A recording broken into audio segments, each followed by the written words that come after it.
ជំរាបសួរអ្នកទាំងអស់គ្នា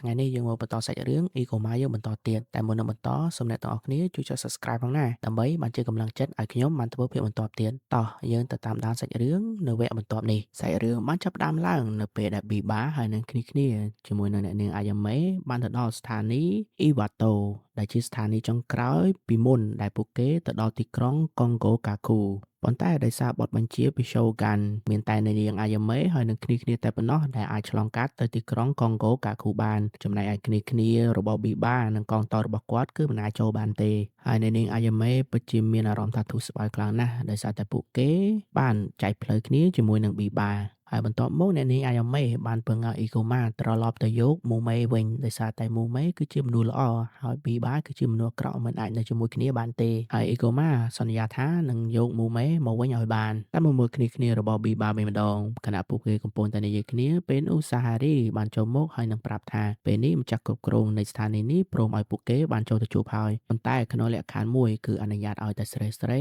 និងកុមារបានចូលទៅក្នុងនោះប៉ុណ្ណោះតែមកមើលអ្នកនាង Ayame វិញម្ដងពេលនេះនាងបានទៅជួបនៅម្ចាស់គ្រប់គ្រងនៅស្ថានីយ៍នេះដែលសូមបញ្ជាក់បន្តិចថាម្ចាស់គ្រប់គ្រងនៅក្នុងស្ថានីយ៍គឺមានឈ្មោះថា Maeda បន្តមកយើងឃើញថា Biba ក៏មកប្រជុំជាមួយនឹង Maeda ដូចគ្នាដែលគាត់មកជាមួយនឹង Mume ហើយនឹង Horobi គ្រាន់តែអង្គុយចោះចាប់ផ្ដើមប្រជុំភ្លាម Mume បានយល់លេសថានាងត្រូវការទៅបន្ទប់ទឹកតែមើលតាំងកូមីហើយនឹង Ikoma វិញម្ដងពួកគេទាំងពីរនាក់កំពុងតែស្វែងរក Mume ភ្លាមពួកគេទាំងពីរក៏បានងាកឃើញ Mume តែភ្លាមនាងចោះទៅក្រោមដើម្បីបើកទ្វារឲ្យរថភ្លើងរបស់ Biba បានចូលមកក្នុងស្ថានីយ៍ហើយអ្នកយាមនៅទីនោះពិតជាឆ្ងល់ខ្លាំងណាស់តើនរណាបញ្ជាឲ្យបើកទ្វារនេះហើយ Ikoma បានចុះមកសួរថា Mume បើកទ្វារដើម្បីអ្វីហើយ Mume បានតបទៅ Ikoma វិញថានាងបើកទ្វារដើម្បីឲ្យរថភ្លើងរបស់បងប្រុសនាងបានចូលទៅក្នុងដែរប៉ុន្តែការពិត Biba មិនចង់នាំរថភ្លើងគាត់ចូលទៅក្នុងស្ថានីយ៍ Iwato ទេប៉ុន្តែផ្ទុយទៅវិញពួកគាត់និងគ្នារបស់គាត់បាននាំ Kabane ជាច្រើនឲ្យចូលទៅក្នុងស្ថានីយ៍ទៅវិញ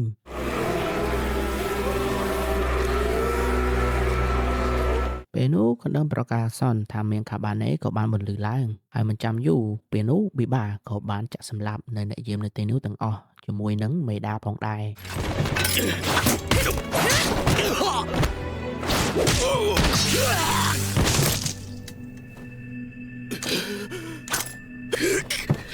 騙したのか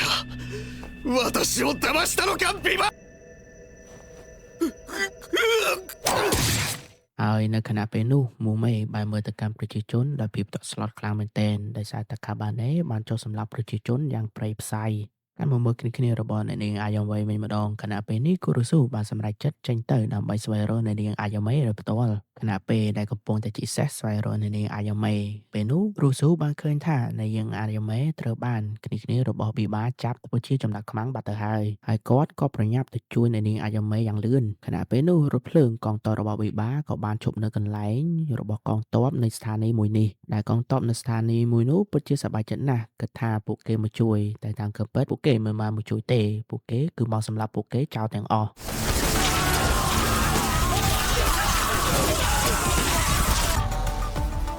これは報いだ幕府の臆病តែមកមើល Biba វិញម្ដងដែលពេលនេះគាត់នៅក្នុងបន្ទប់របស់គាត់ដែលគាត់កំពុងតែដាក់ថ្នាំដែលមានឈ្មោះថា Blue Blood Serum ចាក់ចូលទៅក្នុងខ្លួនរបស់ Horobi តែថ្នាំនេះហើយគឺជាថ្នាំដែលចាក់ឲ្យ Horobi បង្កើតឲ្យនាងក្លាយទៅជាបេះដូងរបស់បិសាច Black Smoke ហើយបន្ទាប់ពីនាងក្លាយទៅជាបិសាច Black Smoke នាងក៏បានស្រូបយក Kabane ជាច្រើនបង្កើតទៅជាបិសាច Black Smoke ធំខ្លាំងមែនទែនហើយគោលបំណងនាងពេលនេះគឺដើម្បីកំទេចនៅរបងដើម្បីបើកផ្លូវឲ្យរថភ្លើងរបស់ Biba បានឆ្លងទៅកាន់ទីក្រុង Kongo Gaku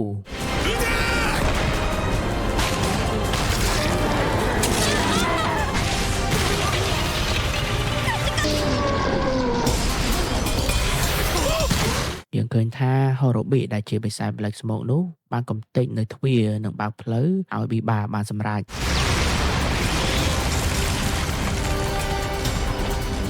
បន្ទាប់ពីបានកំទេចខ្លោងទ្វាររួចហើយ Horobi មិនអាចទប់ទល់នឹងវីរុស Kabane បានតទៅទៀតទេខណៈពេលនោះនាងបានវិវត្តខ្លួនទៅជា Kabane 100% តែម្ដងតែពេលនោះយើងឃើញថាមានអ្នកវិទ្យាសាស្ត្រនៅរថភ្លើងម្នាក់ដែលមានឈ្មោះថា So Arata ដែលគាត់បាននិយាយថាវាយឺតពេលហើយដែលយើងជួយនាងជាមួយនឹងឈាមពណ៌សហើយឈាមពណ៌សនេះគឺជាធម្មសាស្ត្រនឹងឯងពេលនោះ Kurusu ក៏បានតោងមកឡើងលើរថភ្លើងដើម្បីមកជួយអ្នកនាង Ayame តែភ្លាមគេបានវាយជាមួយអ្នកយាមប្រមាណអ្នកនៅលើទីនោះ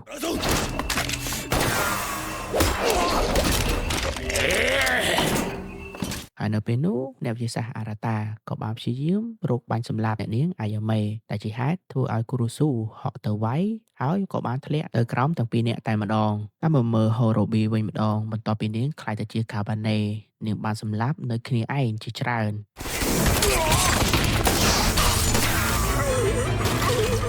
ប៉ុន្តែខណៈពេលនាងរកសម្លាប់ប៊ីបានាងស្រាប់តែឈប់ភ្លាមៗដោយសារតែនាងបានដឹងខ្លួនឡើងវិញទោះបីជាយ៉ាងណាក៏ដោយប៊ីបានៅតែសម្លាប់នាងនោះដែរបើទោះជានាងគឺជាគ្នារបស់ខ្លួនក៏ដោយបន្ទាប់មកកងទ័ពរបស់ប៊ីបាក៏បានចាប់នៅគ្នារបស់អ៊ីកូម៉ានិងកងទ័ពដែលមាននៅក្នុងស្ថានីយ៍ទាំងអស់ហើយពួកគេក៏បានចាប់នៅអ៊ីកូម៉ាដូចគ្នាដោយសារតែពួកគេបានចាប់អារម្មណ៍ទៅលើឈាមរបស់អ៊ីកូម៉ានឹងឯង ហើយមូមេគ្រាន់តែឃើញប៊ីបាធ្វើរឿងទាំងអស់នេះទើបមូមេដឹងថារឿងទាំងអស់ដែលប៊ីបាបានប្រាប់នាងគឺជាការកុហកតែប៉ុណ្ណោះ